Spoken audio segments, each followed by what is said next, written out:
Hello, welcome to ఆకృతి pickles. ఈరోజు మనం ఆకృతి పికిల్స్లో అల్లం పచ్చడి ఎలా చేస్తామో చూద్దామండి. ఈ అల్లం పచ్చడి పచ్చిమిర్చితో చేస్తున్నాము. ఎండుమిర్చితో కూడా చేయొచ్చు. నిల్వ పచ్చడి అది ఒక 6 నెలలు నిల్వ ఉంచేటట్టు, సంవత్సరం ఉండేటట్లు అలా కూడా చేస్తూ ఉంటాము. కానీ ఇదండి రోడ్డు సైడు బండ్ల మీద, టిఫిన్ సెంటర్లో రోడ్డు సైడ్ బండ్ల మీద చేస్తారు చూడండి అల్లం పచ్చడి.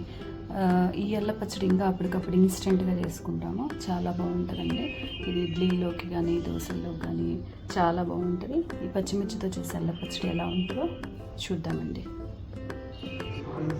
చూడండి, స్టవ్ మీద పెనం పెట్టుకొని పెనం వేడెక్కిన తర్వాత ఒక 2 టేబుల్ స్పూన్ ఆయిల్ వేసుకోవాలండి. వేసుకున్న తర్వాత కొంచెం మినపప్పు అండి,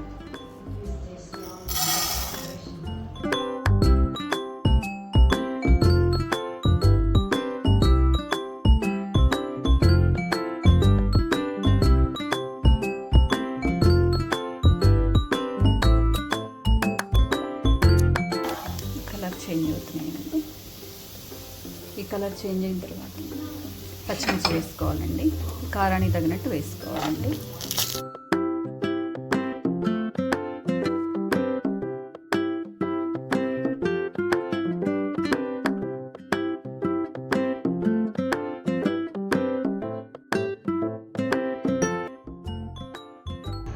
చల్లారిందండి మొత్తం. ఇదిగోండి, ఇప్పుడు కొంచెం బెల్లం వేసుకున్నాము, కొంచెం సాల్ట్, సరిపోతే చూసేసుకోండి. మిక్సీ పట్టాలండి, మెత్తగా పట్టాలి. చూడండి, ఈ కన్సిస్టెన్సీలో రావాలండి. దీన్ని ఇప్పుడు పోపు పెట్టుకోవాలండి. మనం కొంచెం ఆయిల్ వేసుకొని మినపప్పు, పచ్చెనపప్పు, కొంచెం వెల్లుల్లి దంచి, కొంచెం ఎండుమిర్చి, కరివేపాకు ఉంటాయి. ఫైనల్లో చూద్దామండి ఎలా వస్తుందో. ఆయిల్ హీట్ ఎక్కిందండి. కొంచెం మినపప్పు, తిరగపల్లి, కొంచెం ఆవాలు, జీలకర్ర,